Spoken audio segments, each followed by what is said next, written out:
Good evening, friends, and welcome to our special celebration of Autobiography of a Yogi, the 75th anniversary of the publication of this timeless spiritual classic.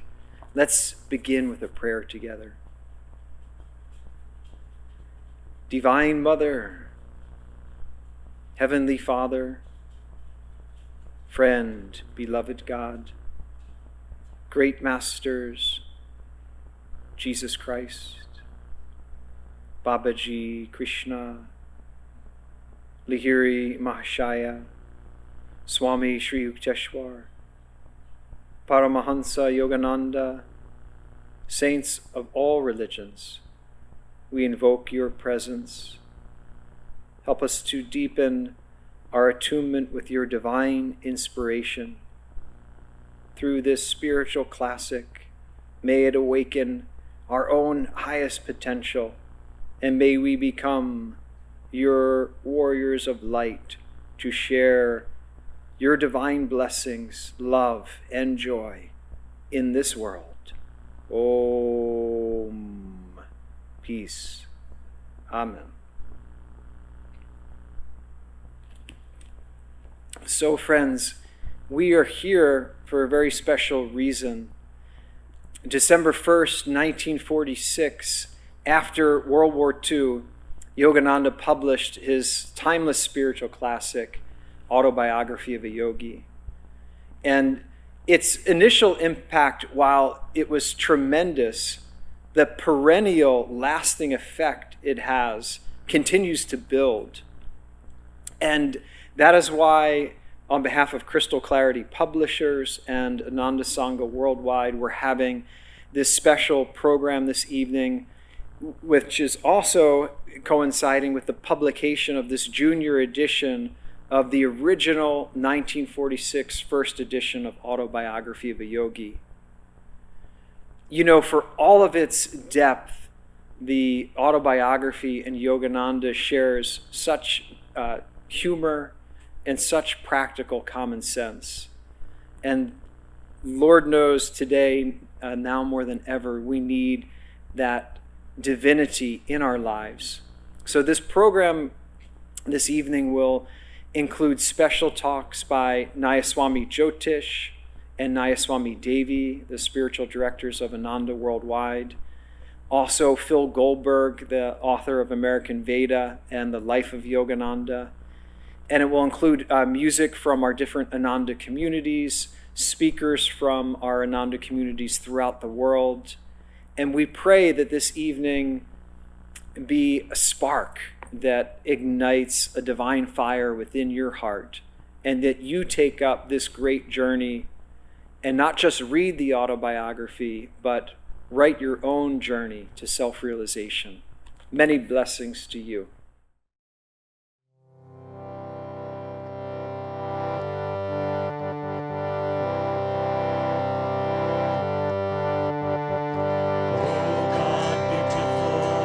God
Hello.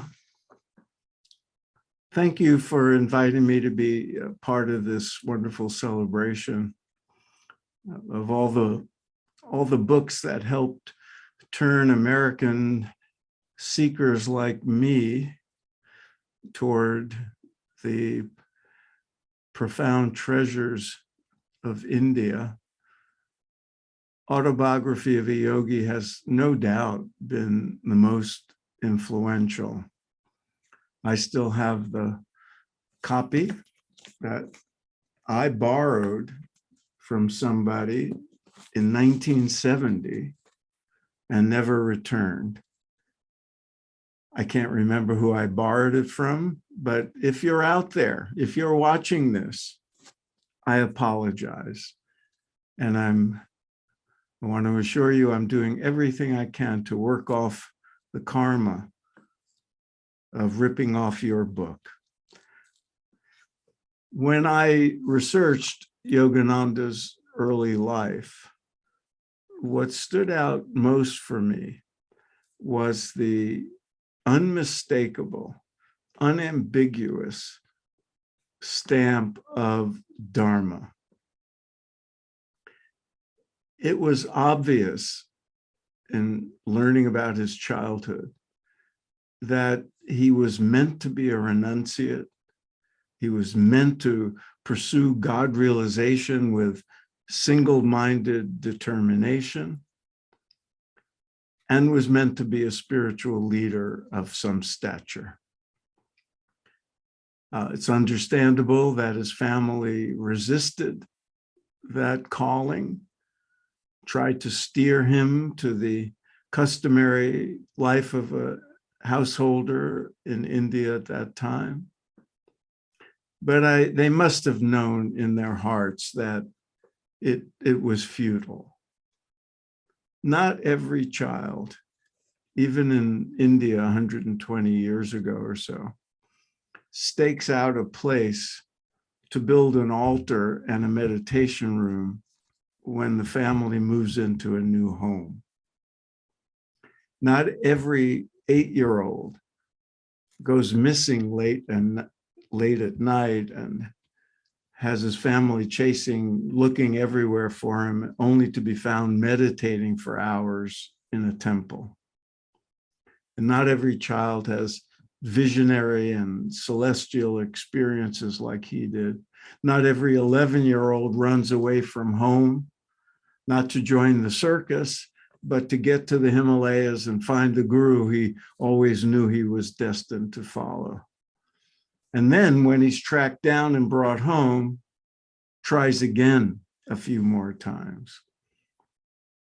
Not every adolescent is a ringleader, and not every ringleader drags his friends to see swamis and gurus and temples instead of making mischief. And not every 15-year-old creates an ashram on his friend's family property.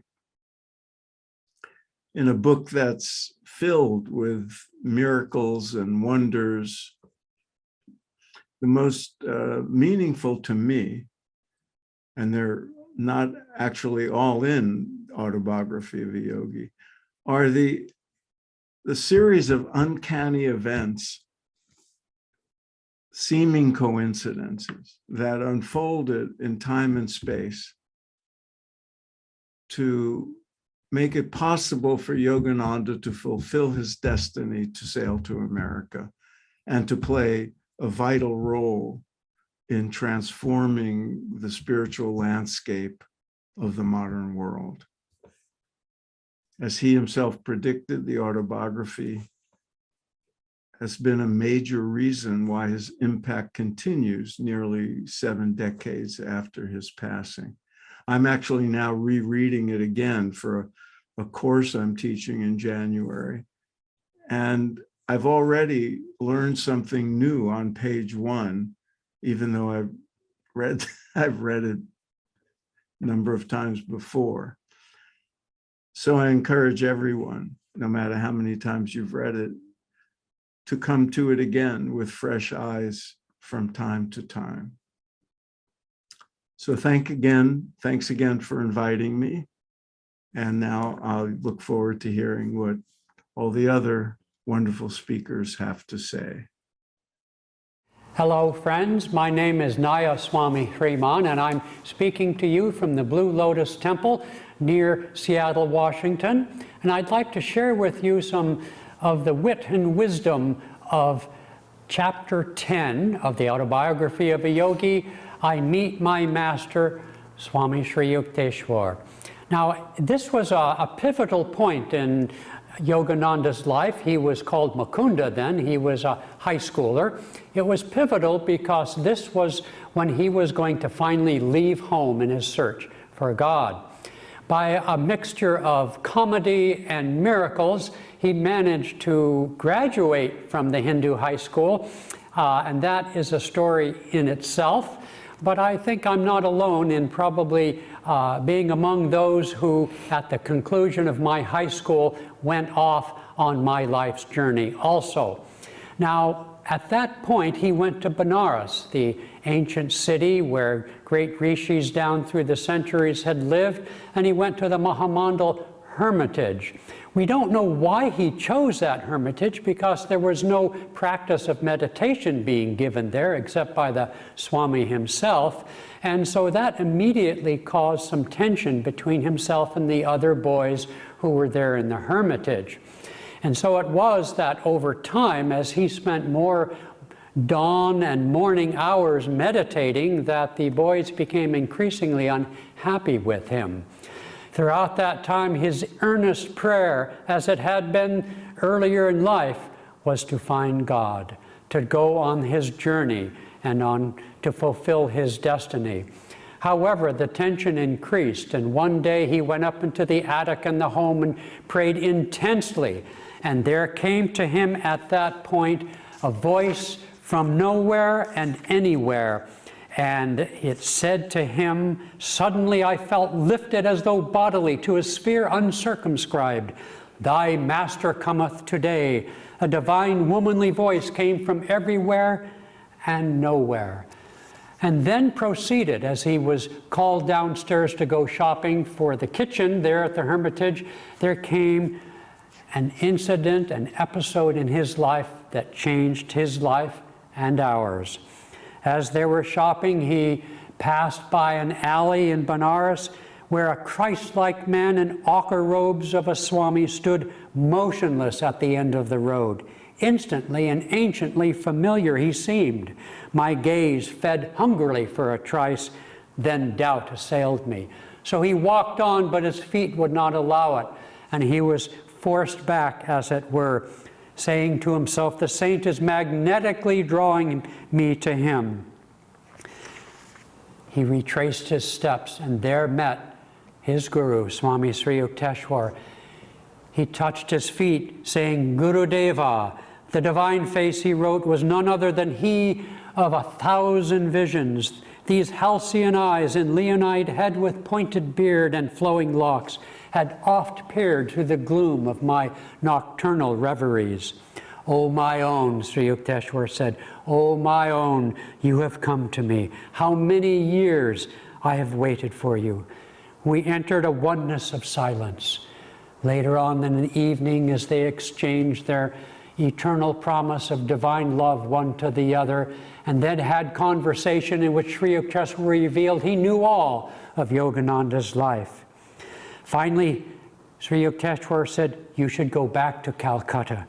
"Sir, I am not returning home, but I will follow you anywhere. Where do you live?" Sri Yukteswar revealed that he lived quite near to Calcutta.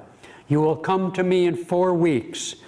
I remained obstinately silent. He did not want to go back home because his brother Ananta predicted he would come home and be with the family. My guru easily penetrated my difficulty. "Do you think your relatives will laugh at you? I will not return. You will return in 30 days. And indeed, as the story closed, he did return in 30 days to be trained by his guru. And thus it was that the joyous reunion had a bit of a sour note because as the disciple offers his life to the Guru, he must be prepared to give it all. Hello, friends. In honor of the 75th anniversary of Autobiography of a Yogi, I'm here to share with you on fearless living. And there's one story in particular that stands out from the autobiography about fearless living, and that's two penniless boys in Brindaban. This is the incredible tale where Yogananda's older brother, Ananda, challenges him to put his spiritual philosophy to the test in the real world. And he says, I challenge you to put your vaunted philosophy to the test. And Yogananda, without any hesitation, says, I accept the challenge. And what is the challenge? Ananda says to Yogananda, you and your friend must go to this neighboring town, Brindaban, and without begging, without telling anyone your predicament, and without any money, you must not miss any meals, and you must come back here before midnight. And if you fulfill this challenge, I will ask to be your disciple. Now, remember, this is very unusual in the Indian culture that the older brother would ask to be accepted as a disciple by the younger brother. So Yogananda and Jitendra embark for Brindaban. And Jitendra is he doesn't have as much faith as Yogananda does. And he says something like, I already miss the sound of clinking coins, right? The reassurance of money in the bank. But Yogananda is his heart is so strong and his faith in God, and he's absolutely fearless. And he says, the Lord has not ever let us down. And so as soon as they get off the train, this man notices them and he links arm with them and he brings them to this, we can't even call it a lunch. It was more like a repast. And it was this incredible meal that they're given. And even after that mini miracle, Jitendra, still his faith falters. And he says, what are we going to do about our ride back? What are we going to do about dinner? And just then another young man comes up and notices them and says, will you allow me to tour you around Brindaban? And Yogananda sort of nonchalantly says, oh, no, thank you. And the man says, well, you're not going to deny me, are you? And Yogananda says, why not? And he says, well, I had a vision of Krishna today during my midday meditations. And he showed me and your friend. And you are my guru. And so Yogananda, he initiates this man into Kriya Yoga. And he says, it will be your chintamani, which is a Sanskrit word for a mystical gem that fulfills wishes. And I love that part of the story, because what Yogananda has done through this book and through his message of hope in the autobiography is give us the chintamani, is give us the wishing gem through Kriya Yoga in a practical way that we too can find God within. And the more that we feel him within, the deeper our faith. And the deeper our faith, then we too can live the philosophy. It's not just a platitude, but like Jesus Christ said, we can live it and seek God first, and then everything will be added unto us. And so it was that Yogananda came back and not only initiated that man in Brindaban, but also his older brother. And as he said, he had to shoulder 2 disciples that day. So you feel his joy, you feel his faith in God. And may we, by honoring this book, by honoring him, honor that part in our own nature that loves God, that seeks him first, and that is absolutely fearless on our journey home. God bless you. Hello, friends. I have the blessing today of speaking about the chapter Years in My Master's Hermitage in Autobiography of a Yogi. In this chapter, Yogananda gives us a glimpse of daily life as a disciple. This chapter is, in a sense, a living handbook on discipleship. And as such, it's an amazing blessing for all of us who are studying Yogananda's life or interested in this work, because we get the chance to see what was it like, what is it like to be a disciple of a great master like Sri Yukteswar. From the very opening line of this book, where Yogananda talks about how connected the disciple-guru relationship is to the search for ultimate truth, all the way up until this chapter, he's been searching for a guru. And that search finally finds its fulfillment 2 chapters earlier. But in this chapter, we finally meet Sri Yukteswar. Yes, he's encountered Sri Yukteswar, but we haven't really learned much about him until this chapter. And here we get to see, what is daily life like? What do the disciples eat? What does Sri Yukteswar eat? What is their diet? What is the sort of focus of their life? How do they go about it? And I wanted to highlight just a couple of points about discipleship and the need for right attitude. Because these are lessons that can apply to all of us, whether we feel we're disciples of a great master who is in the body or not. All of us need to learn to trust, and all of us need to learn to listen.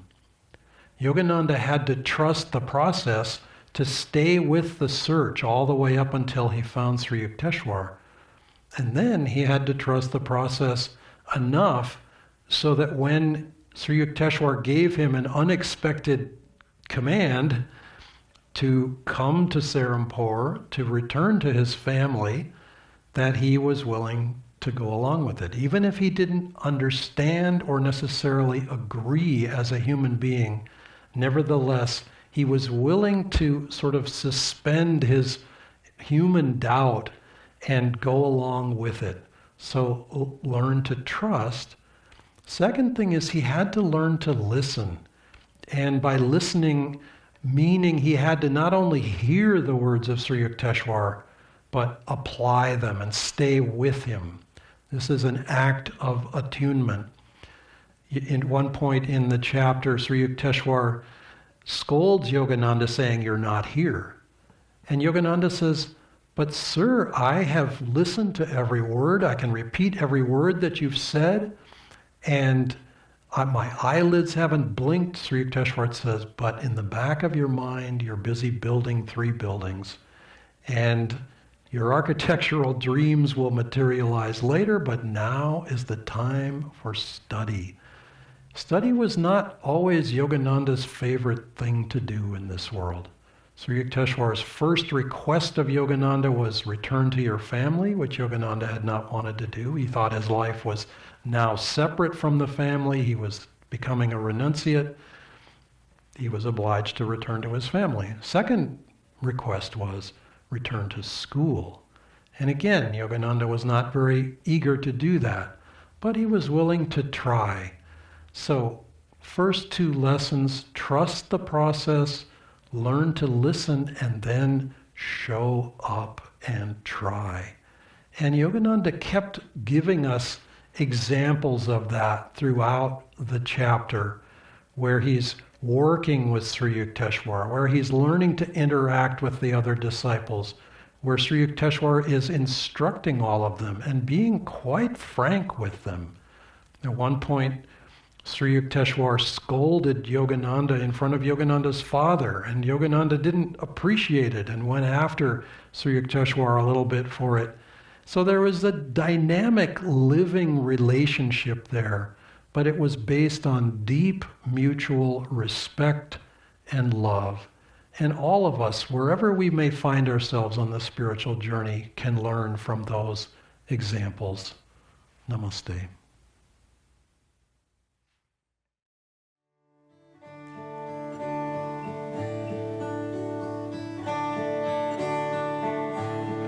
So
Hello, friends.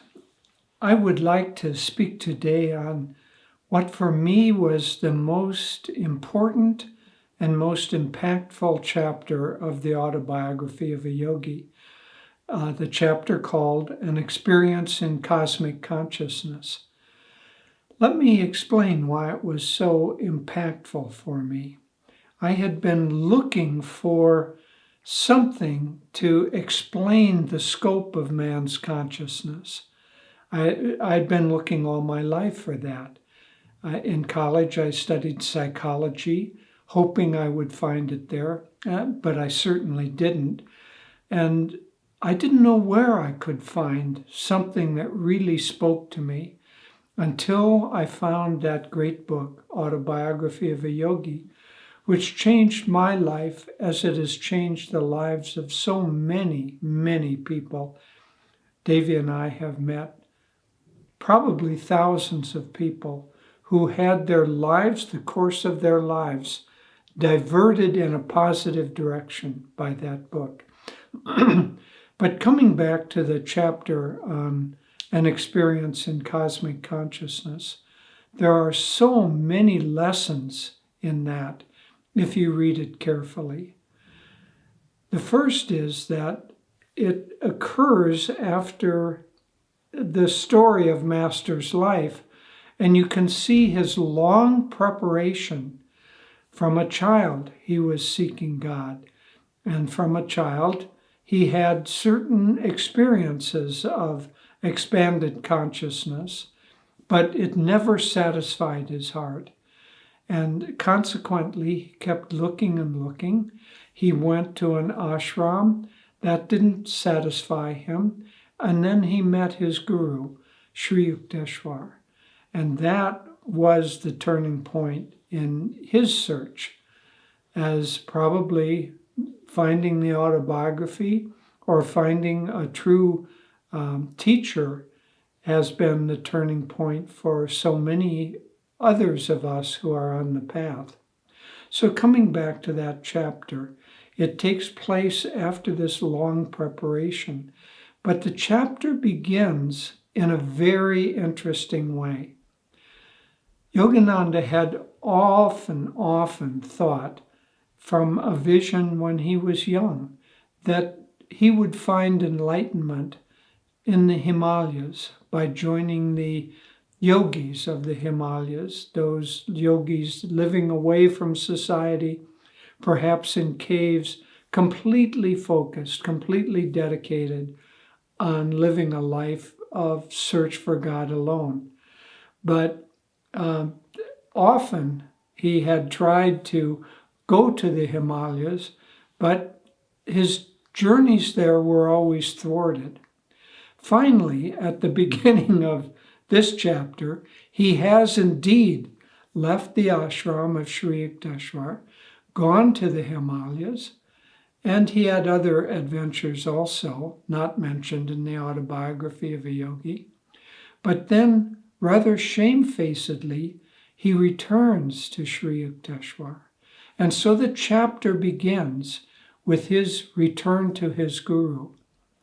And the surprising thing to Yogananda is that there was no censure whatsoever in Sri Yukteswar.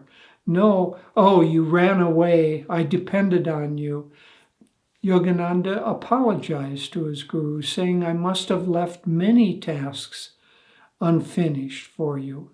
And Sri Yukteswar explains that he had no expectation of Yogananda. He didn't expect anything of anyone.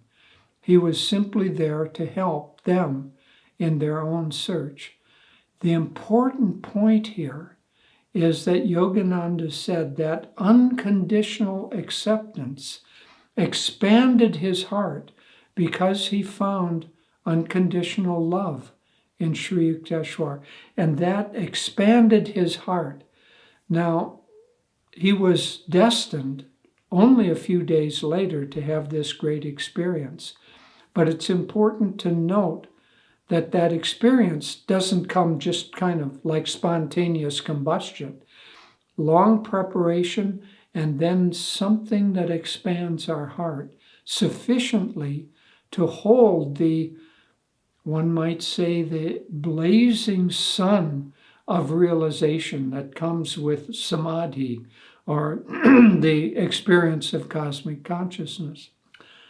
Then another very interesting aspect of this chapter is that we normally think that such an experience comes through some long, intense, deep meditation where you go deeper and deeper with greater and greater focus, greater effort, and finally through that you arrive at the door to infinity. Quite the opposite for Yogananda's experience.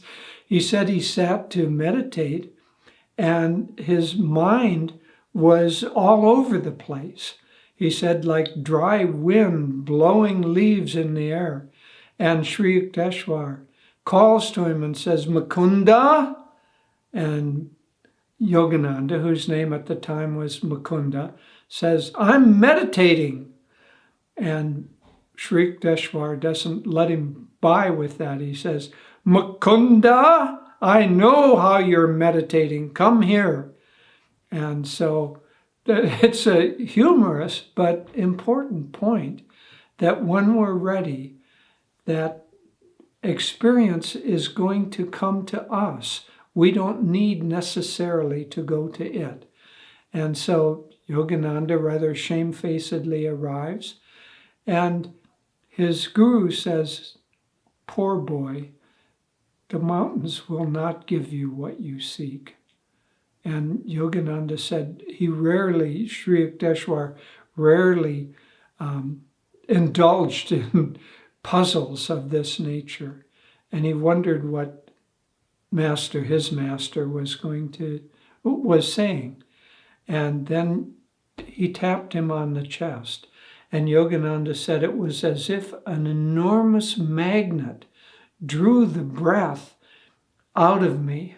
My body became rigid and still, and my consciousness expanded, so he was no longer seeing as we do through our two eyes. The world in front of us, his consciousness, his vision was 360 degrees, and he saw through walls, he saw into the roots of plants. But this is, again, very important in that chapter. He didn't see those things. He became them. He said, I felt them on my own periphery. So it wasn't like he was still centered in the limited ego. His consciousness expanded so that he felt the thoughts of men. He could see a cow wandering, even though it was behind a brick wall, then it came to a gate. He could see it clearly, see it continuing as it went behind a wall. But again, it wasn't just seeing, it was all of that was happening in his own self, in his own periphery of consciousness.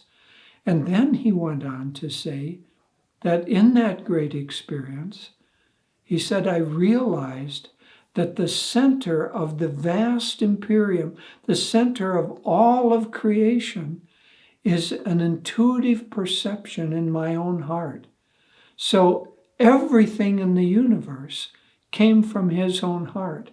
Well, does that mean that only Yogananda is lucky enough to be the center of the universe? No. He's saying that the universe is an expansion from our intuitive perception. And when we have that great experience of cosmic consciousness, and that intuition is opened, that then we can experience the whole of creation as being our own self, and it starts with wherever we're located, in the center of our own intuitive perception in our heart. And so that experience lasted for some time, and then it stopped. Sri Yukteswar stopped it. And Yogananda said it felt crushing, a huge disappointment. And Sri Yukteswar said, "You must not get overdrunk with ecstasy. Come, let us sweep the porch. You have much yet to do in this life." And so it is for us. Perhaps we won't have the experience of cosmic consciousness, but in meditation, our consciousness will expand. But then we have to take that expanded consciousness, return to our duties, and as much as possible with that enlightened consciousness or uplifted consciousness, then go about our duties with that expanded heart and expanded consciousness.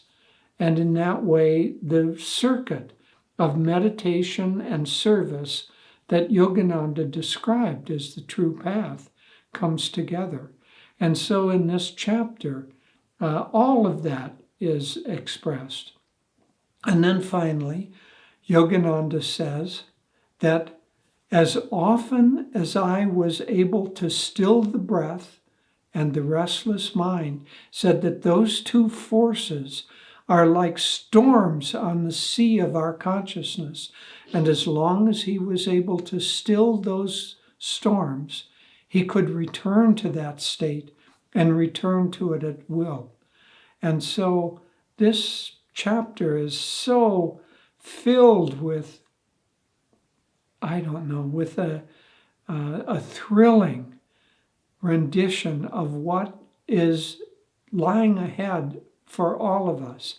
I think for me, what made perhaps the most impactful aspect of this was I could feel its authenticity, its veracity.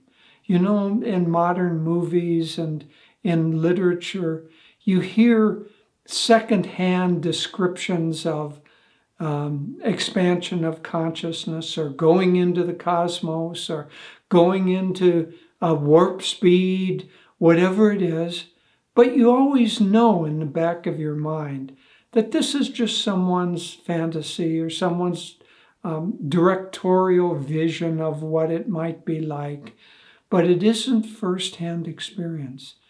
All the way through the autobiography, what makes it so impactful and gives it the power to become life-changing is that Yogananda, his authenticity and his actual experience of these things makes them real and expands the scope of reality in such a thrilling manner.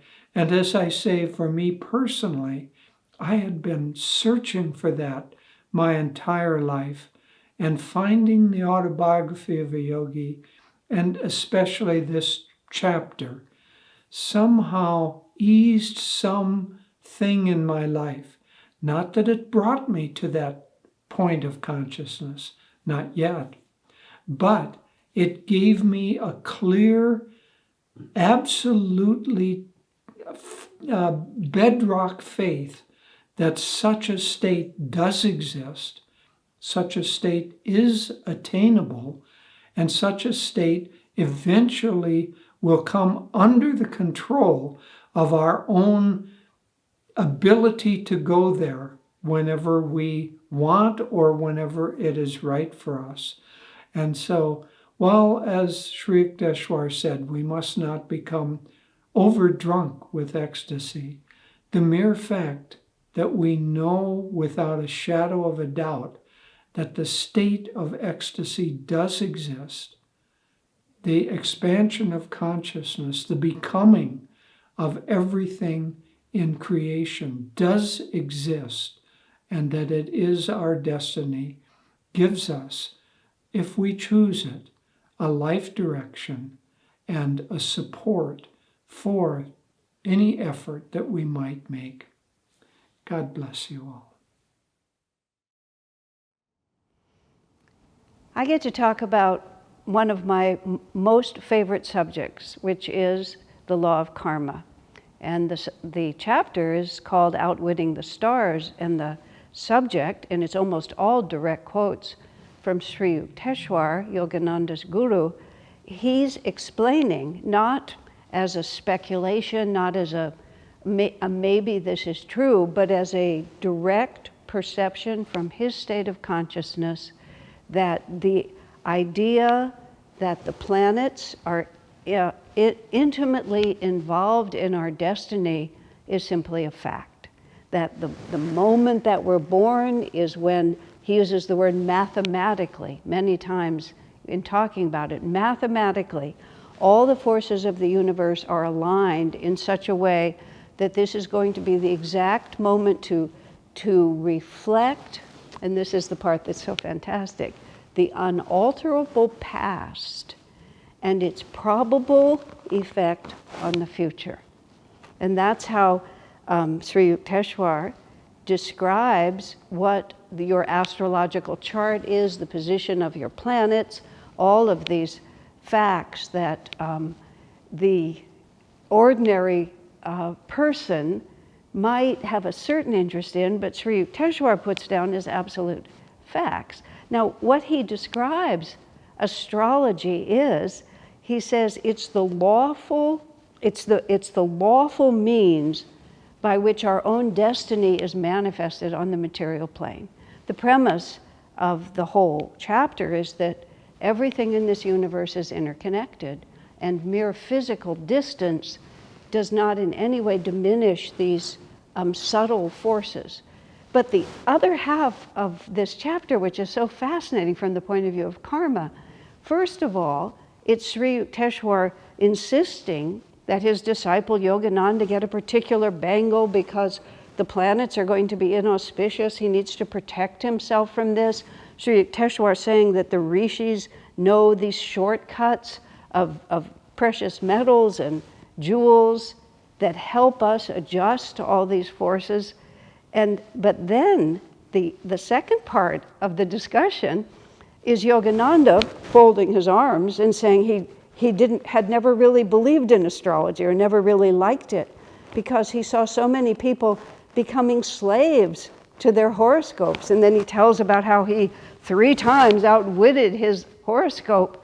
So it's both realities presented in exactly the same way, which is there are these forces that we have to acknowledge and accept.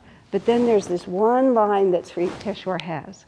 But man has access to spiritual power which is greater than any other force in the universe. So it's a magnificent, here's reality, this is where we're starting. Everything in your life is because of what you did in the past, but nothing in your future is predetermined. The horoscope can tell you what could happen, what might happen, what will happen, unless we as devotees draw in the power of the universe, and then we bring a force that nothing is greater than the human will combined with the divine will. That's why it's called Outwitting the Stars. And he's not really just talking about bangles and jewels.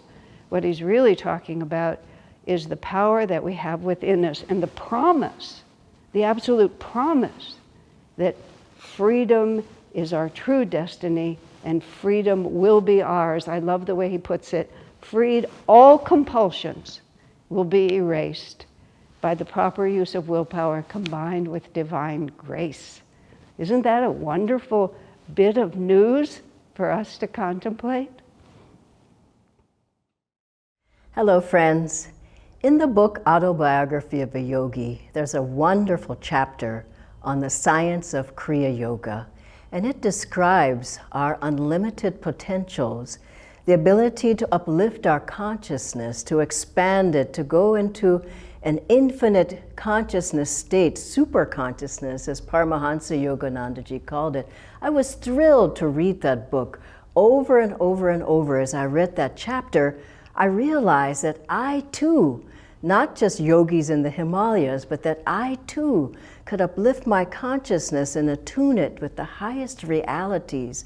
I wanted to change my life. I wanted to have more energy, more willpower, more motivation, more magnetism. And that book really motivated me to get up and do something about it, not just to read about it and talk about it, but to change my life, to change my habits, to change my attitudes. What I gained from it was that in daily life, one can have more peace and harmony. One can have more centeredness, so to deal with all the difficulties of life. In family life, one could have more harmony, more better relationships. And in our jobs, in our work, we can learn how to concentrate more, have more focus, have more attention to what we're doing, which draws inspiration. It draws answers and solutions to our difficulties at our jobs, problems that we're trying to solve. We get better health from doing these practices of yoga and meditation.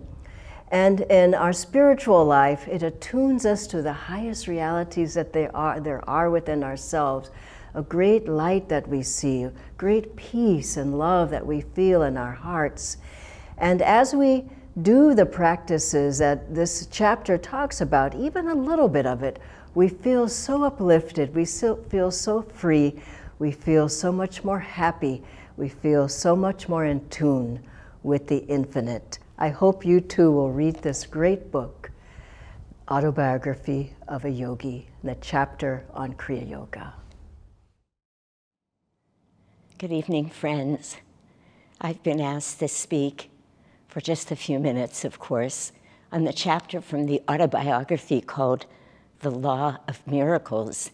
And I realized as I was reading it for maybe the fourth time between yesterday and today, that the fact that Yoganandaji could write this chapter, the fact that this soul who had so resisted formal education, as we all know he did, could explain to us all of this Einstein, Newton, so many other great scientists of the late 1800s and early 1900s, and explain it in a way that we could actually understand it, at least by the fourth or fifth reading.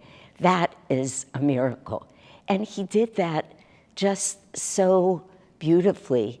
He starts in this chapter by saying to us that there's only one form of energy that can exist beyond duality. He says even sound needs air, but that light itself is that form of energy that can be absolutely unitive.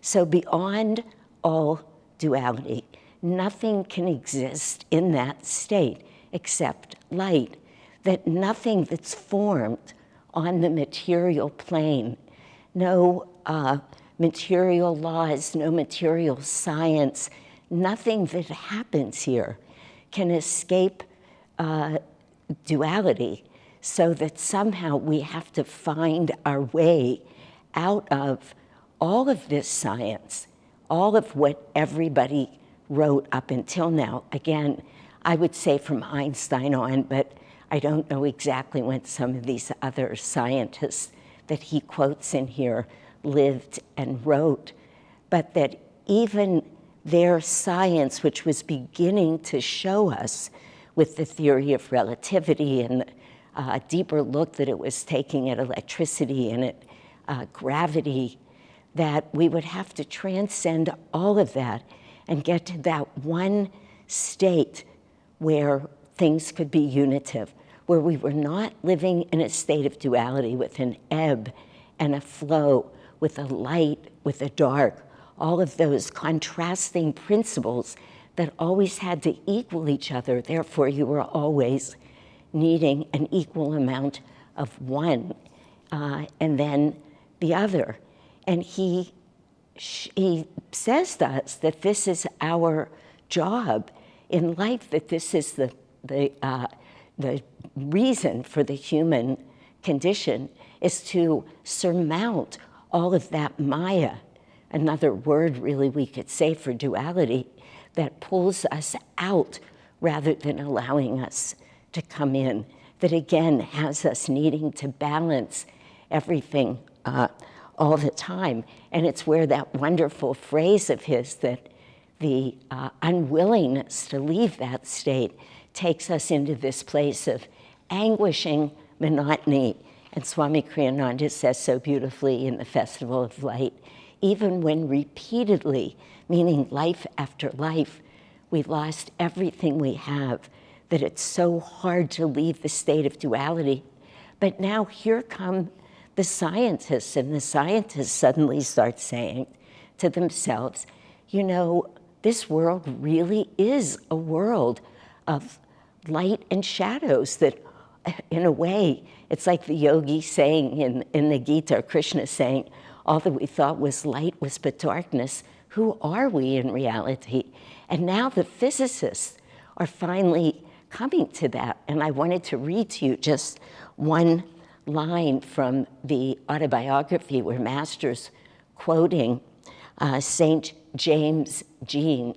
And he says so beautifully in there, he says, the universe begins to look more like a great thought than a great machine. Alas, the physicists are coming to say, you know, there's everything that we know, every atom is truly energy. And the physicists are saying this, and the physicists are saying that same light casts a shadow. We call it an elbow.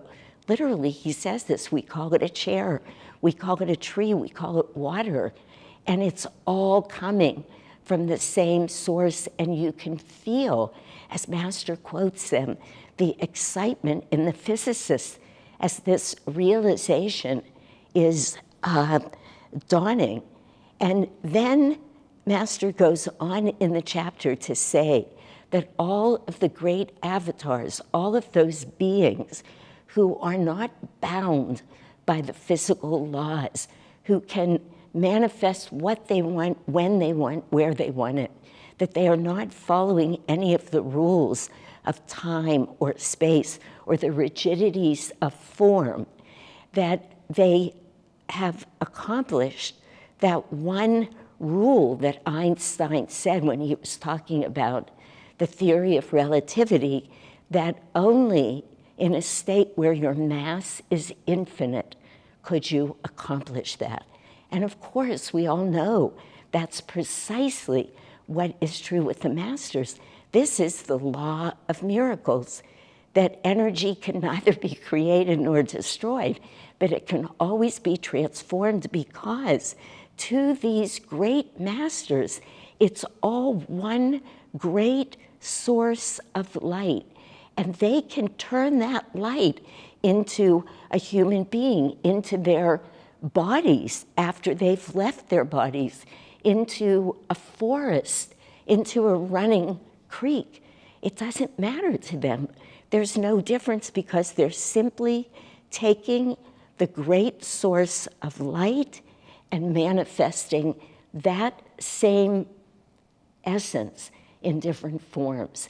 That's the law of miracles, that everything comes from the great source, not in the play, but behind the play. That's what's illuminating, manifesting everything. Master, I'll close with this, because I must be near 5 minutes, if not over it. But Master said at the end of this chapter, and I want to read it to you because it's so beautiful, but he says, one's values are profoundly changed when he is finally convinced that creation is only a vast motion picture, and that not in it, but behind it lies its own reality. It is so beautiful. He says, know this, and the way you perceive everything forever will be changed.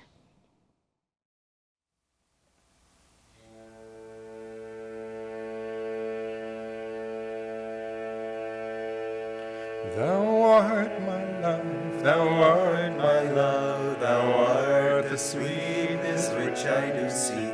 Thou art my life, thou art my love, thou art the sweetness which I do seek.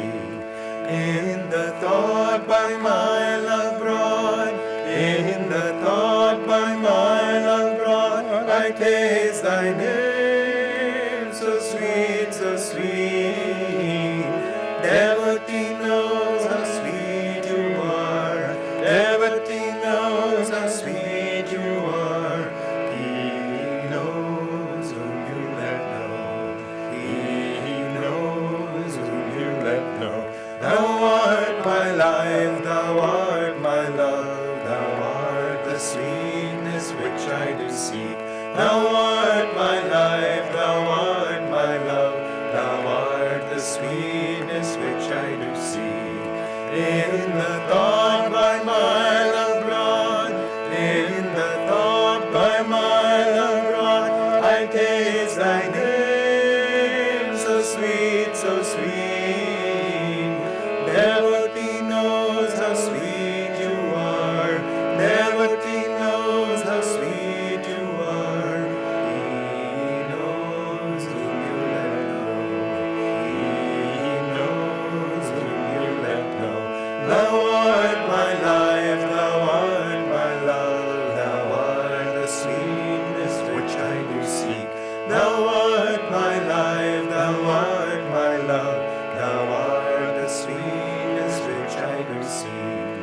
In the thought by my love brought, in the thought by my love brought, I taste thy name, so sweet, so sweet. Devotee knows how sweet you are. Devotee knows how sweet you are. He knows whom you let know. He knows whom you let know. Thou art my life, thou art my love, thou art the sweetness which I do seek. Thou art my life, thou art my love, thou art the sweetness which I do seek. In the thought by my love brought, in the thought by my love brought, I taste thy name, so sweet, so sweet. Devotee knows how sweet you are. Devotee knows how sweet you are. He knows whom you let know. He knows whom you let know. Thou art my life, thou art my love, thou art the sweetness which I do seek. Thou art my life, thou art my love, thou art the sweetness which I do seek. In the thought by my love brought, in the thought by my love brought, I taste thy name, so sweet, so sweet. Devotee knows how sweet you are. Devotee knows how sweet you are. He knows whom you let know. He knows whom you let know. Thou art my life, thou art my love, thou art the sweetness which I do seek. Thou art my life, thou art my love, thou art the sweetness which I do seek. In the thought by my love brought, in the thought by my love brought, I taste thy name, so sweet, so sweet. Devotee knows how sweet you are. Devotee knows how sweet you are. Devotee knows how sweet you are. Devotee knows how sweet you are. He knows whom you let know. He knows whom you let know. He knows whom you let know. He knows whom you let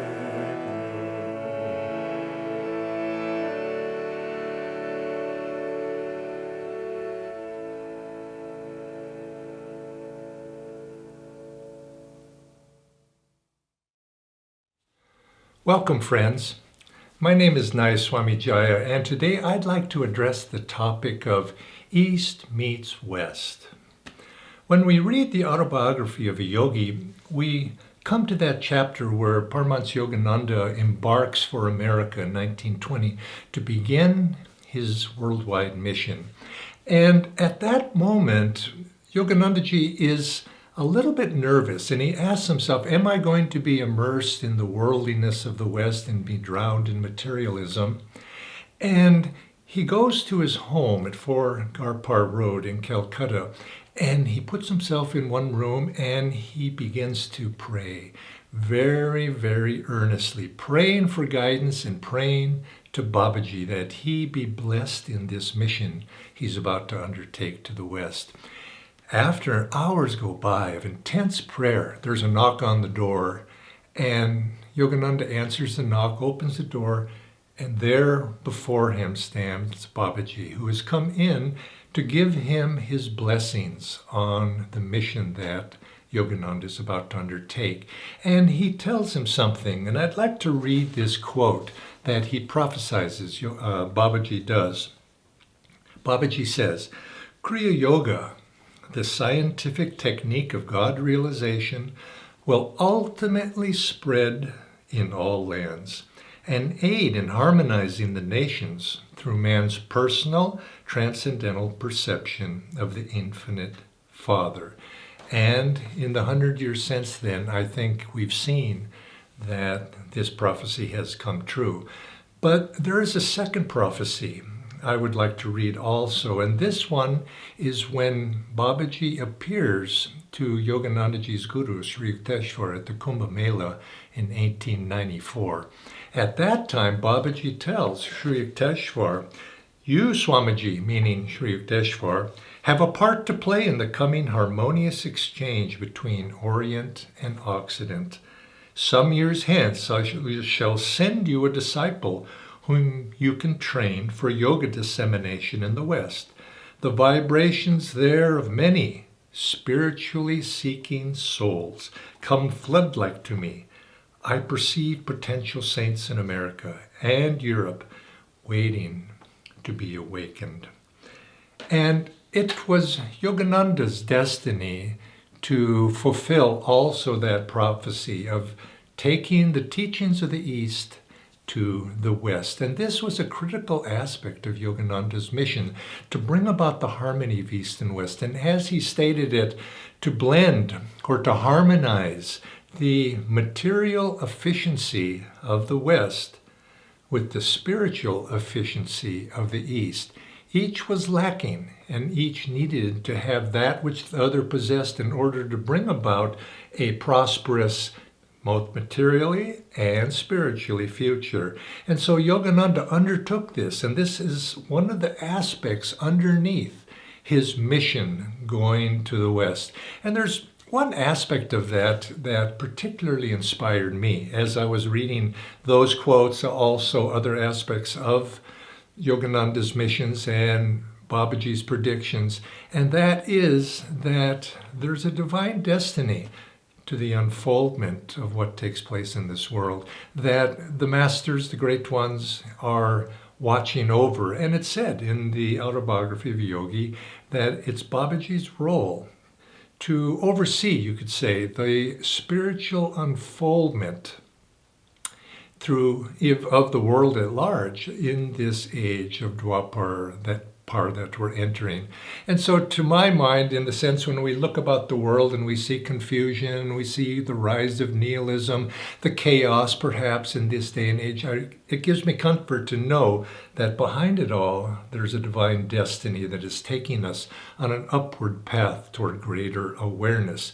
Now, one of the aspects of Yogananda's mission of bringing about harmony, this blending of East and West, one balancing the other, is he was to show the underlying unity of the essential truths of the Bhagavad Gita, representing the East, and the Bible, as taught by Jesus Christ, representing the West. To show that underneath the surface of religion, in those two scriptures, There's deep truths that are in unity with one another, that are Sanatana Dharma, that eternal religion that is true no matter what the time and age.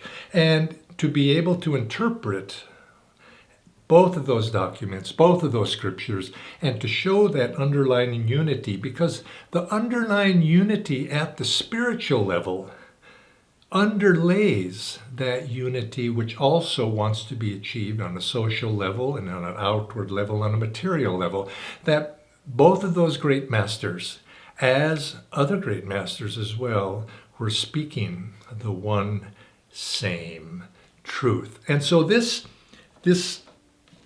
position that Yogananda took of digging deep, diving deep into the scriptures, brought out in both of them those essential truths that is captured in them. Now, he always emphasized that there was a proper place for outward religion, outward expression, but outward expression alone is not enough. It must be based on something deeper, and that deeper need is for direct experience, direct communion with God. This forms the foundation of all religion, that we ourselves as individual souls find communion with the Lord. And this is the essential need for society as a whole. All the troubles of society that we see in today's world, all the trouble that we have individually within ourselves, the true cure is God contact. The true cure is oneness with God. And for that, Yogananda also brought the tools of Kriya Yoga, East and West, giving us that tool to be able to allow us to experience for ourselves the truth of those two scriptures, the Bible and the Bhagavad Gita, and also all true world scriptures. Joy to you. Greetings, everyone. My name is Nayaswami Padma, and I've been asked to speak on this very special occasion of the 75th anniversary of the Autobiography of a Yogi about chapter 35, The Christ-like Life of Lahiri Mahashai. And the topic is the balanced householder. Well, in this chapter, Yogananda refers to Lahiri Mahashai as the ideal householder. And I remember once years ago, there was somebody speaking with Swami Kriyananda. He was a householder, this person was, and he had a little bit of entitlement in his voice when he referred to the fact that he was a householder just as Lahiri Mahashai had been a householder. And Swamiji responded and said, when your spouse is looking for you and you find yourself levitating at the ceiling of the room, that's when we can actually say that we are householders, as Lahiri Mahashai was a householder. In other words, Lahiri was an avatar, and he was in full cosmic consciousness.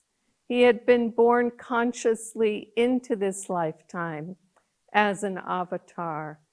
And so we have a lot of work to do. Granted, with God's grace, it can go quickly, but we have a lot of work to do, self-discipline, in order to truly become a householder the way he was a householder. He was considered as having lived a balanced life because he worked as an accountant, he was a husband, he was a parent of 2 sons, and he had a great deal of interest, it says in this chapter, in study, in education. And so he founded study groups, and also he was instrumental in the growth of a very large high school in Benares at that time. So he was active in the social network of his time as well. But he was a yoga avatar. That is to say, he was an avatar of yoga, meaning Raja Yoga. He used to say when people would come to him with their problems, solve all problems in meditation. And Yogananda said that Lahiri Mahashai spiritually elevated the society of his time. And I appreciated that. You know, we have a word that we use often in spiritual circles, not just Ananda, when we talk about spiritualizing daily life. Well, I think Lahiri Mahashai founded that concept in the perfect balanced life he led and the way he uplifted the consciousness of society in that time. And so, how do we live the balanced householder life? I know I've been at it for a long time now, 44 years of marriage and 50 years on this path. And what I've come to understand that it's not about finding the balance between work and family. It's about finding the balance with our outer lives and our inner lives. And at Ananda Village and all the Ananda communities that Swami Kriyananda founded, we have the blessing of having householders, monks, and nuns in all of our communities. And it's a very perfect opportunity. You see, the world does not support the balanced life, period. What to speak of the balanced life of the householder. But when we live in a community with others of like mind, and all of us are trying to renounce on the inside everything that is around us, that is to say, be detached from everything that is around us, regardless of the fact of whether we're a householder or a monk or a nun. So, joy to you and many blessings in living and emanating the balanced life that's offered in Autobiography of a Yogi.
Greetings. I am Surendra from Ananda, Portland, and my focus will be on the chapter entitled The Resurrection of Sri Yukteswar. Being raised Catholic, the only resurrection I ever heard about growing up was that of Jesus Christ, nor did anyone in the church speak of karma or reincarnation. There were only two places open to me when I died, one of which was clearly to be avoided, and the other, which frankly never seemed very appealing either as a destination for eternity, mostly just clouds and people in white gowns playing a harp. So the resurrection of Sri Yukteswar was absolutely thrilling to read about, and yet that doesn't begin to say enough. As Sri Yukteswar tells Yogananda, when communion with God is achieved, resurrection becomes a natural ability. I thought, wow, who wouldn't want to do the inner work to make that possible? This chapter comes toward the end of the book, and by then many other miraculous events have occurred, paving the way for this long and detailed description of what awaits us on the other side, especially as we are getting close to our soul's freedom.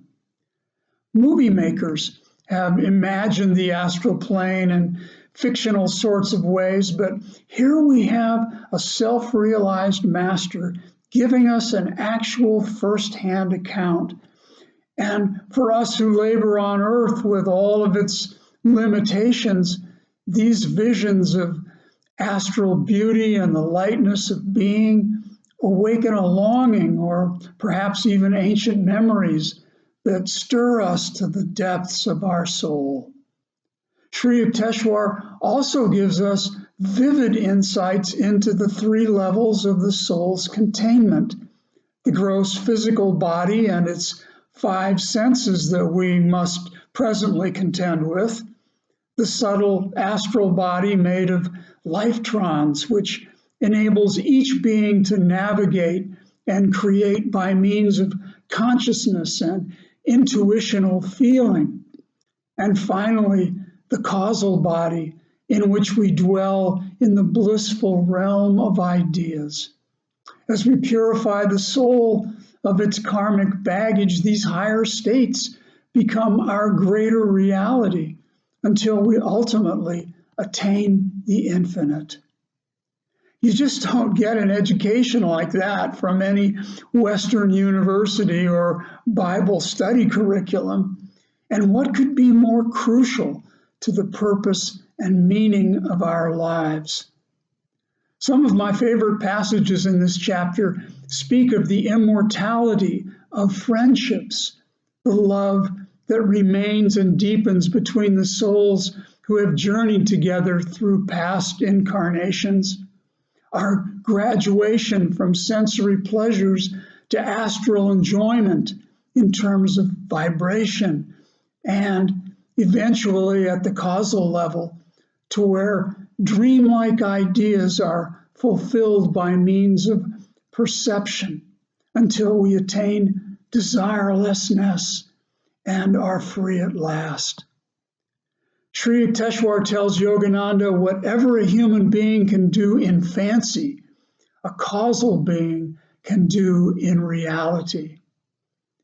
At the end of this chapter, Yogananda, who has sorrowed that he was not present at Sri Yukteswar's passing, sees that sorrow lifted in the realization of his guru's ever-existence and accessibility. After 2 glorious hours, Sri Yukteswar leaves him with this decree: Yogananda, tell all. Tell all, that is, of this wondrous destiny that awaits. And that, in this brilliant book, is precisely what Yogananda has done. Hello, friends. It's such a joy to be part of this day of celebrating the 75th anniversary of the publishing of Paramhansa Yogananda's great spiritual masterpiece, Autobiography of a Yogi. As we said, 75 years ago, December 1946. And interestingly, many of the founding members of Ananda were also born in that month. I myself was, December 1946.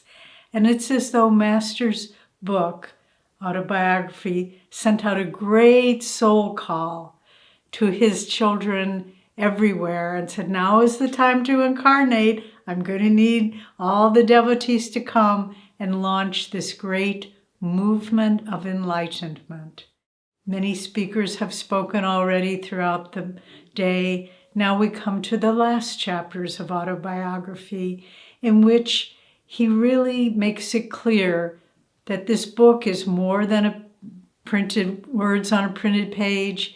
It is the launching of a great movement of enlightenment, and really to bring new perspective, but more than that, the tools, the attitudes, the techniques of meditation and Kriya Yoga that will transform human consciousness now and far into the future. He was a great visionary. He and our line of gurus, Jesus Christ, Babaji Krishna, Lahiri Mahashaya, Swami Sri Yukteswar, and Master, they have come again and again throughout history to help mankind move forward. And they came at this time now where mankind is making a transition from chaos and economic, political turmoil, the First World War, Second World War, depression, Cold War, pandemics, all these things that have been afflicting mankind. Yogananda and our great line of gurus came to launch, and Autobiography was one of the carrier waves, because Yogananda knew being in a physical body, there were only so many people he could reach on a personal level. But his legacy was the autobiography. And as I say, more than just words on printed pages, it was a carrier wave and a magnetic attraction to all the things that he knew would be the hope for humanity. He talked in these last chapters about communities. He called them World Brotherhood Colonies, and how this would enable humanity to get away from the intensity of cities and political and national identities, but to live simply in attunement with nature, where everyone around you shared the same high aspiration. And we see this vision being manifested throughout the Ananda communities worldwide. Ananda Village celebrated its 50th anniversary in 2019 and going strong. And there are communities throughout America, Europe, India.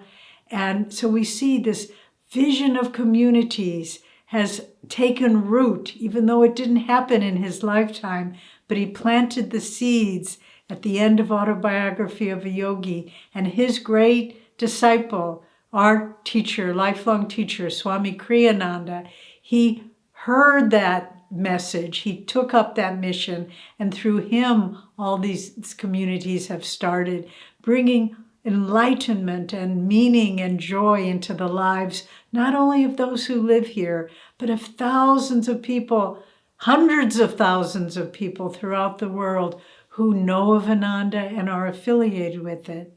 In these last chapters, he also refers again to Kriya Yoga. It's a reference throughout the autobiography in a special chapter. One of our speakers has already talked on it, but he refers to it. He spoke in the last few pages, he spoke of sitting with Dr. Lewis, who he called his first Kriya Yogi in America, in the West, and speaking of World Brotherhood Colonies. The two were linked, because to really live in an expansive way, in a selfless way, harmonious, unified, we need techniques like Kriya Yoga to help us to transcend the ego, to raise our consciousness and move towards spiritual expansion and freedom. And then he also spoke towards the end of hope, of the world. When he wrote it, it was just coming out of the end of World War II. The first atomic bomb had been dropped. It was a time, in a sense, when the world was holding its breath. Are we finished with war? Are we finished with global destruction? Or will this carry forward, and will we annihilate ourselves out of delusion, out of seeing each other as separate and inimical to ourselves? And he was saying this doesn't have to be a message of hope through the different attitudes and through communities and Kriya Yoga that he brought. And he said, I see my Kriya Yogis like shining points of light scattered all over the earth. And that's what has helped humanity. I say this without any sense of self-importance, because I am less than a grain of sand in the movement that the great ocean of cosmic consciousness, the great wave that Master brought to enliven humanity. But those of us who are practicing his techniques, who are living Kriya Yoga in our daily life and practicing it in meditation, we are sparks of his light that are helping to bring humanity to a new level of harmony and peace. Swami Kriyananda wrote a beautiful book called Hope for a Better World. It's a beautiful book, and I recommend it, available through our publisher's Crystal Clarity. But he speaks of the community's movement and of meditation and all the things that Master brought. And this is really the hope for humanity. It's a message that we do not have to be bound by the past.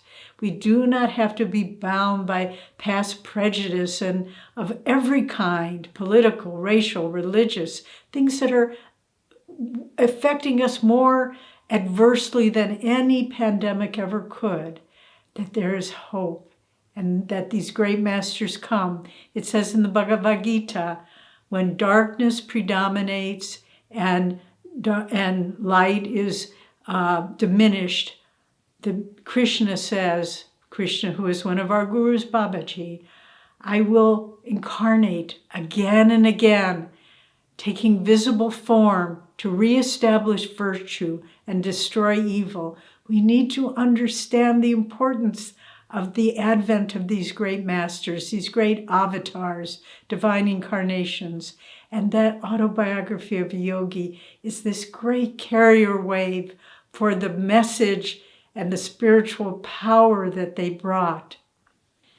Someone recently sent to me a poster from an old relic, a poster from a talk that Master Paramhansa Yogananda gave on November 9th, 1926. So almost 100 years ago. In Cincinnati, Ohio, he arrived in the West in 1920, and for the first 10 years of his life, unrelenting, he called them his spiritual campaigns. He traveled back and forth across America, lecturing in dozens and dozens, probably hundreds of different cities, to all sorts of clubs and audiences and auditoriums, big and small. It was not an easy task.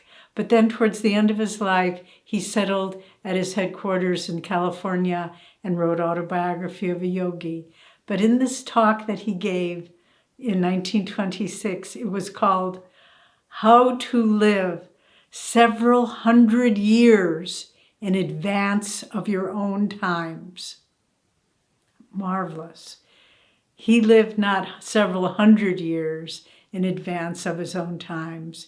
He lived in all times, past, present, future.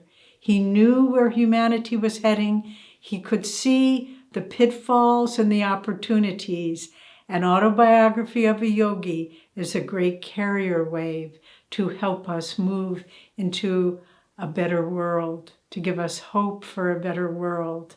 And so, my friends, as we celebrate the great advent of this seemingly simple book, let us live with awareness of the great gift and the great blessing that Paramhansa Yogananda and our line of gurus brought to the world. And may we live so that we too may be carrier waves of hope and peace, harmony and joy throughout the world. God bless you.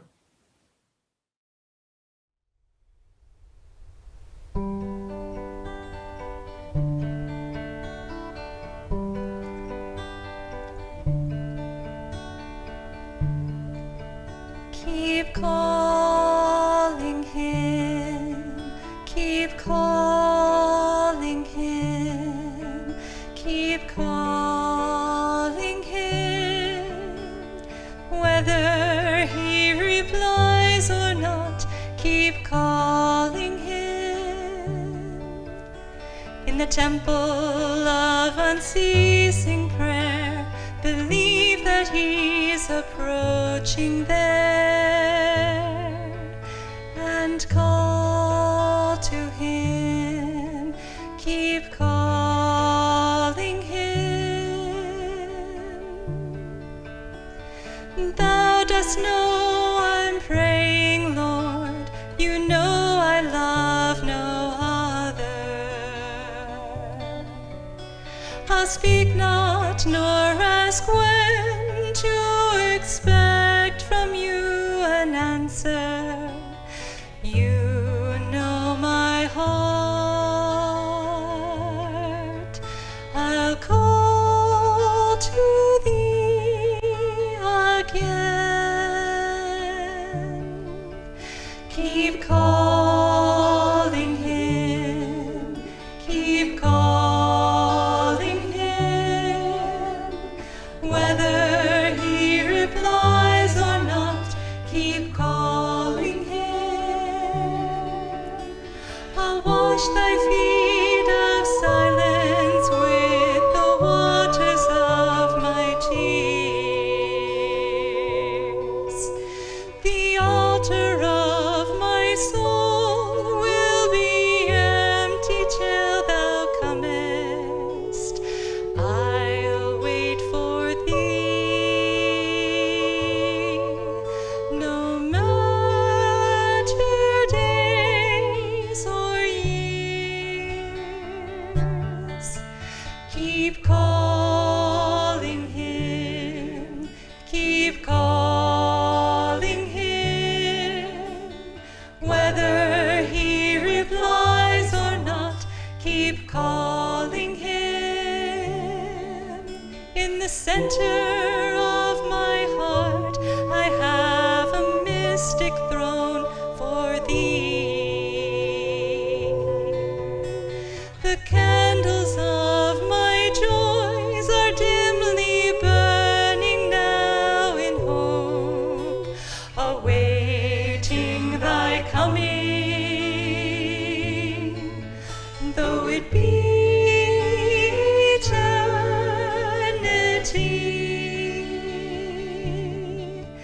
Keep calling him, keep calling him.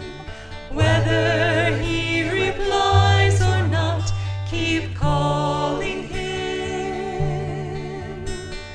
Even when there's no reply, never let your longing die,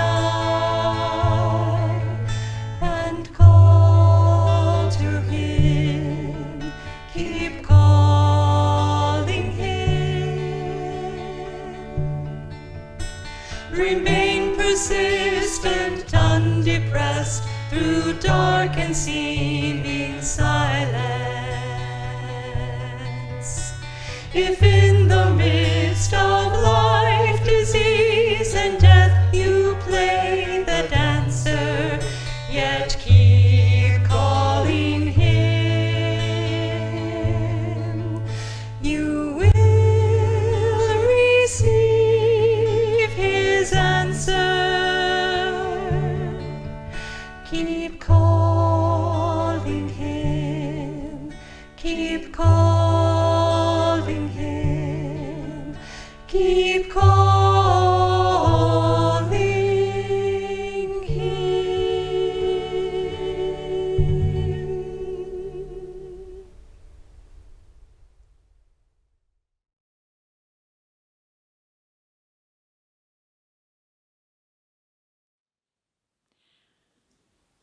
And so, friends, as we conclude this beautiful, inspiring program on Autobiography of a Yogi, I invite you to join me in a prayer. Heavenly Father, Divine Mother, friend, beloved God, great masters, Jesus Christ, Babaji Krishna, Lahiri Mahashaya, Swami Sri Yukteswar, beloved Guru, Paramhansa Yogananda, saints of all religions, we humbly bow to you all.